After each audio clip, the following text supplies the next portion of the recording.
In the video I did about 45-degree miter cuts on the dashboard, I mentioned that 45 degrees is a bit of a special case because you can just mount the fence into the dog holes on the top and get 45 degrees very easily.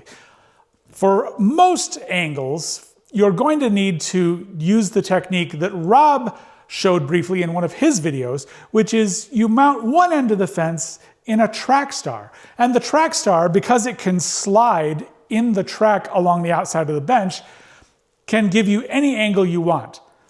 Of course, you also need a way to measure that angle or a way to configure the specific angle you need for a given project.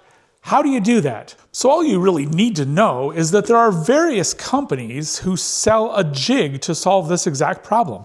It goes by different names. Some people call it a protractor or a triangle, but it's this thing that sits in the space between the guide rail and the fence, and you can use it to align the fence and get exactly the angle you want. I've never used any of them, but they look very cool and they're specifically designed for that purpose. And so what you need to know is probably just go buy one of those. Thanks for watching. Honestly, it's feeling a little awkward that you're still here. I mean, I think I told you what you need to know on how to do any miter cut on the dashboard. Just go buy one of those cool jigs. Now, to be honest, sure, there are other ways to do it, and I could explain them, but it's going to involve math. This is going to get real tedious, and you probably don't want to watch, because you don't need to know any of it. You just need to go buy one of those triangles. So, thanks again. Okay. I've done everything I can think of to get rid of you. At this point, you've made a choice, and you probably deserve whatever comes next. Like I said, there's going to be math here. This is going to take a while.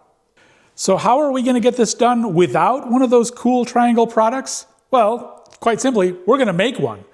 We're going to make a triangle to fit into this space, and we're going to have to draw on a little high school trigonometry to get the job done, so bear with me. So making this video is a bit of a chicken and egg problem because I want to show how to make the triangle that I'm describing, but it's much easier to show that if I already have one. So my compromise is that I've made a triangle, but I intentionally made a bad one. I can still use this triangle to explain and show, and then I can walk through the process of making a better one. So the basic idea here is that this triangle is a right triangle, and the right angle part is marked with a square marking, and then there are two sides, which I've labeled A and B. I've cut this triangle such that this angle is the 22.5 degrees that we want. And the way we use this is that we put this triangle such that the right angle is against the guide rail and to the back. We slide it up here. We want to keep this edge flush with the guide rail, and we want this long edge to be flush with the fence. And we will move the fence such that that's true. Right now you can see that the angle of the fence is not 22.5 degrees because of this big gap. But now what I've done is I've slid the track star down such that the fence is now in contact with the other edge of the triangle. The A edge of the triangle remains in contact with the guide rail. So now the fence is at 22.5 degrees and I can lock it down into position. So let's talk about how to make one of these triangles. This is where we have to go back to our high school trigonometry course just briefly. What we learned in trigonometry is that the tangent of this angle is equal to the ratio of the length of these two sides, A over B. In this case, the angle is 22.5 degrees, so the tangent we want is 0.4142135, and the number goes on. So what we need is we need a triangle where this length is about 41% of this length. But just now when I said about 41%, I did that only to keep the sentence shorter. The reality is we want this to be very accurate. We don't want it to be 41%. We want it to be 41.42135%. And this is why the triangle I've made here so far isn't very well done. The reason is because it's so small.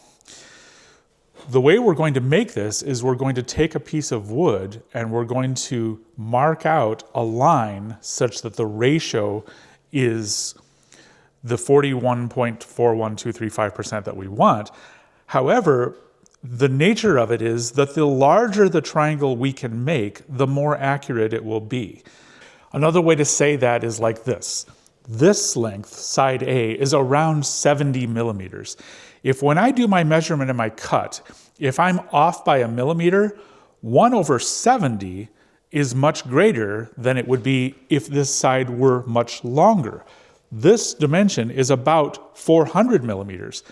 If I have the same error in my measurement or my cut and I'm off by a millimeter, 1/400 millimeters is a pretty small error compared to 1/70. So I want to use as much space here as I can.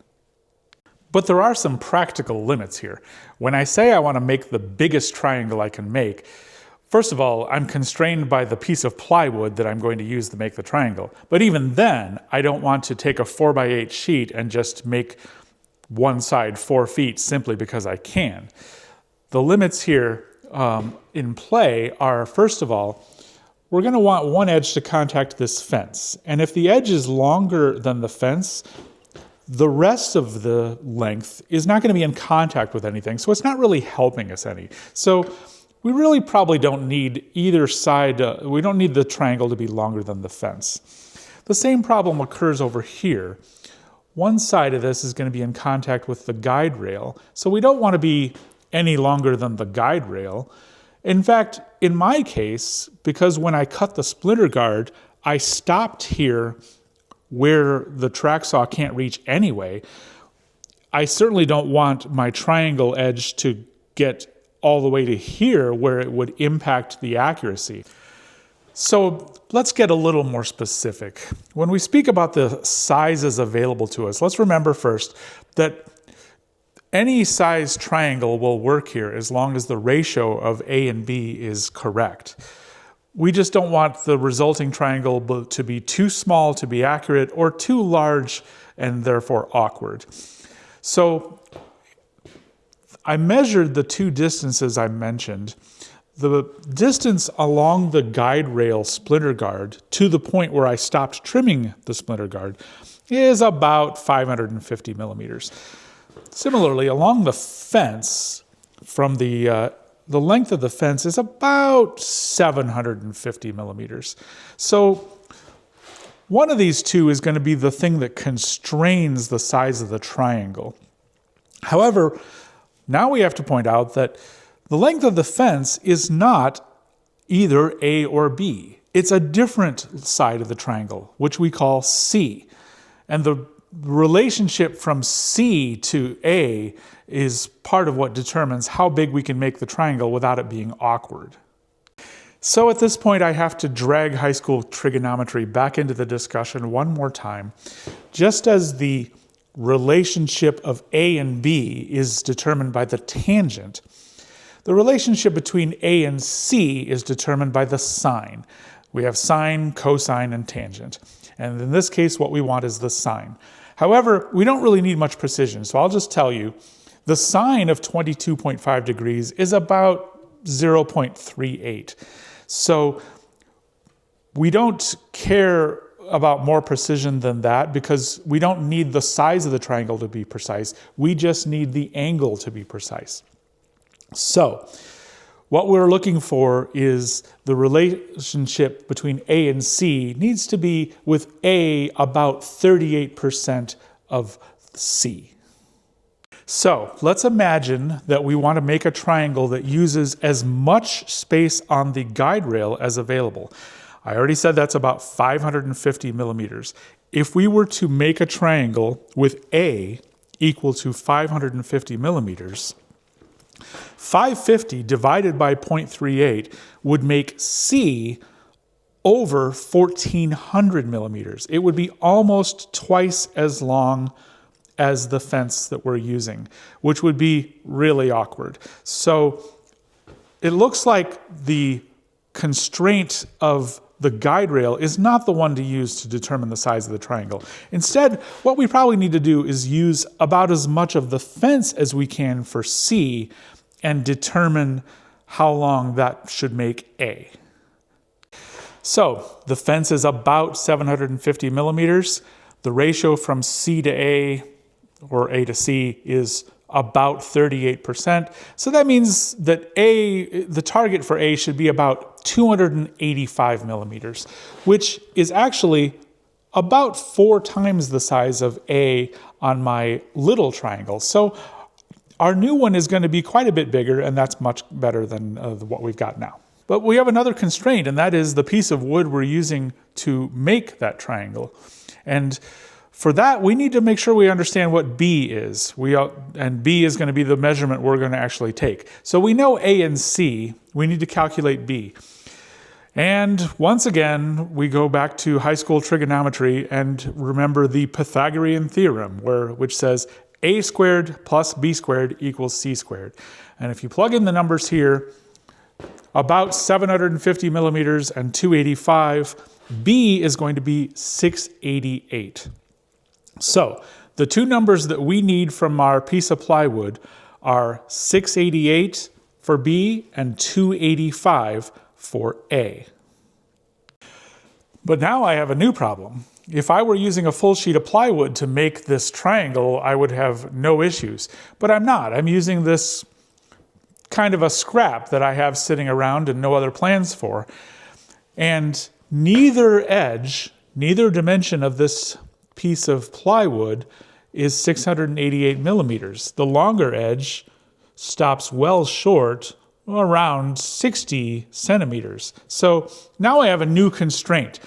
I'm not going to be able to make it quite as big as I thought. Okay, I think that's quite enough playing with my food. We just need to decide a dimension for this triangle. It doesn't matter that much as long as the ratio is right.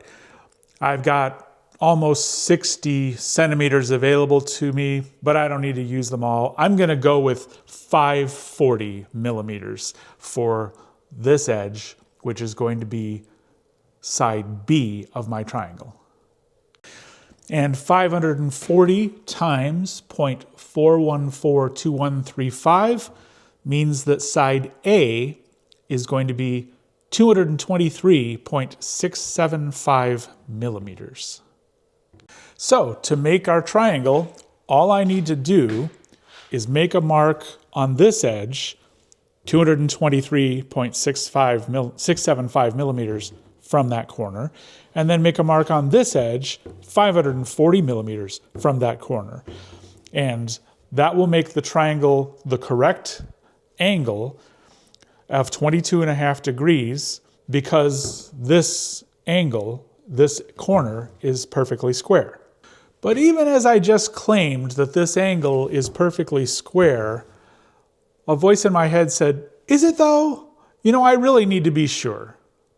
Because all the calculations that I've just made depend on that being a 90-degree corner. And it looks like I was right to be concerned.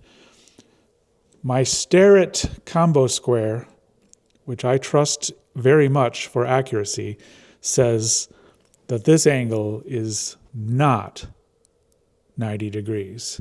Let's get a second opinion. I trust my Starrett combo square, but we have to keep in mind it's only 12 inches long.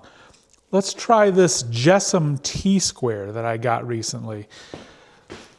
I haven't checked it for accuracy, but everything I've bought from Jessam was dead on accurate, so I'm going to trust it. And if it's correct, the squareness of this angle is in the category of dreadful. So in order to fix this board, I'm going to need to cut one side of it to make sure that it's a 90-degree angle. But in order to do that, I need the other side to be straight. So let's make sure that there's at least one of my side A or B is actually straight. I've got a precision straight edge here I've had for a long time. It's got a little rust on the surfaces, but it'll do.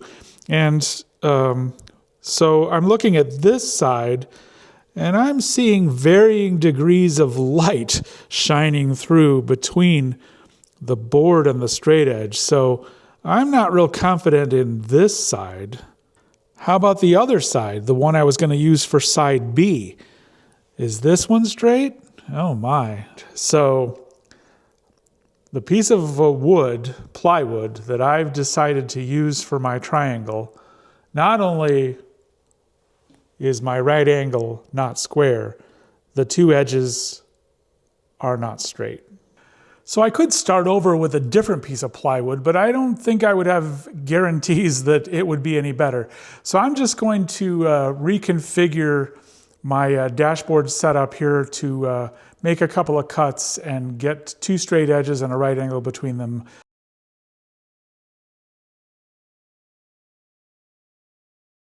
So let's see how we did. Here's the precision straight edge, checking the edge I want to use for side B. I'm doing this, by the way, with most of the lights in the room on the other side so that I can see light coming through better. Looks very clean, very straight. Here's the precision straight edge on the side I want to use for side A. Again, very pleased with the result here. And finally, the GESM T-square, again, seems to agree that this looks very square now. So, mission accomplished. We can get back to the task at hand. And what was the task at hand again? Ah, yes. I wanted to mark the edges of this piece of plywood so that I could make a cut between the two marks to make the triangle we want. This mark is 540 millimeters from the square angle. This mark is 223.675-ish millimeters from the square corner. And what I need to do now is make a cut between those two marks. So how am I going to do this? Well, I'm going to use my track saw, that's for sure, but how do I line things up? Well, the best I can do here is move the fences out of the way and put the board down under where the guide rail is going to be and line things up with those marks directly under the edge of the splinter guard. This may be the point where the possibility of an error or an accuracy problem is at its peak, because all I can do is trust the marks I made with the best measuring tools I've got and the sharpest pencil I could use. I considered using a marking knife instead, and then try and get things lined up with the edge of the splinter guard, eyeballing it as best I can. This is one of those moments where some kind of micro adjuster would probably be helpful, but I will point out that it's very nice here to be able to adjust the height of the guide rail so that it is resting right on the board, so I don't have any parallax problem. Even still, I'm trying to make sure that I'm trying to make sure that I'm eyeballing this by looking directly from above. And this is, interestingly, one occasion where the fact that Festool splinter guard strips are transparent is a bit helpful. Okay, it's time to just go ahead and make this cut. I think I've lined things up the best that I can. Let's see how it turns out.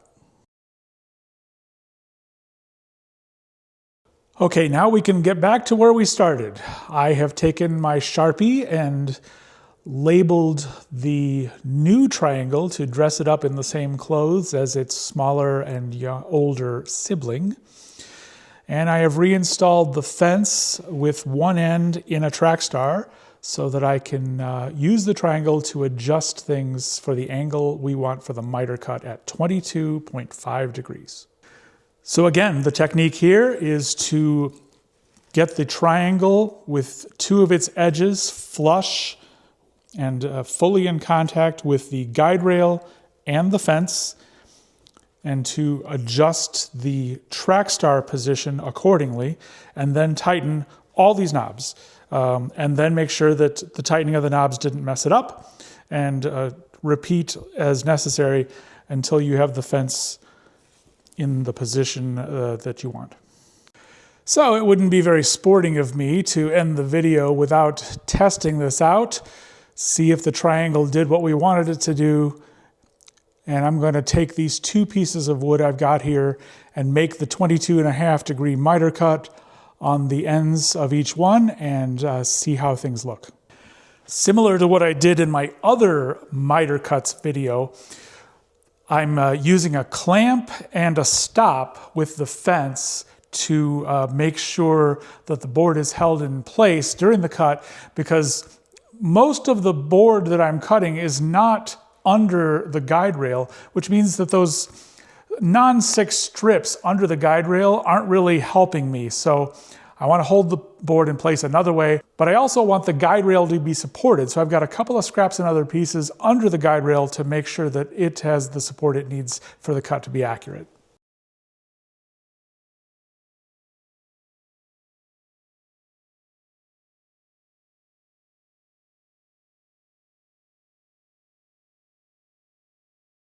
So here's my result.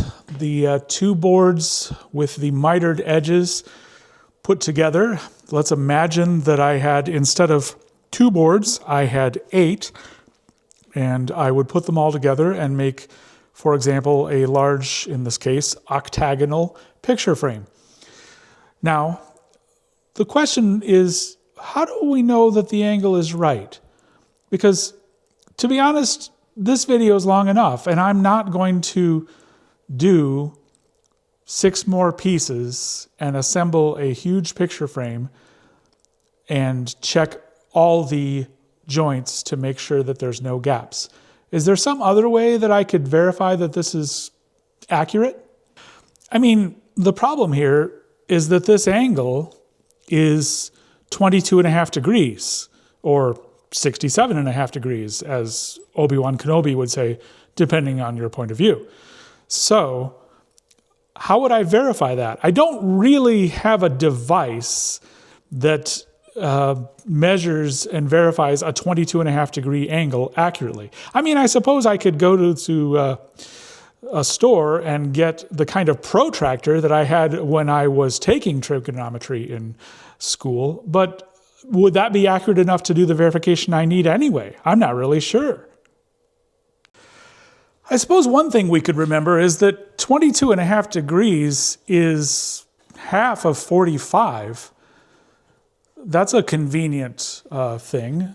And, well, I have 2 scraps that are 22.5 degrees each.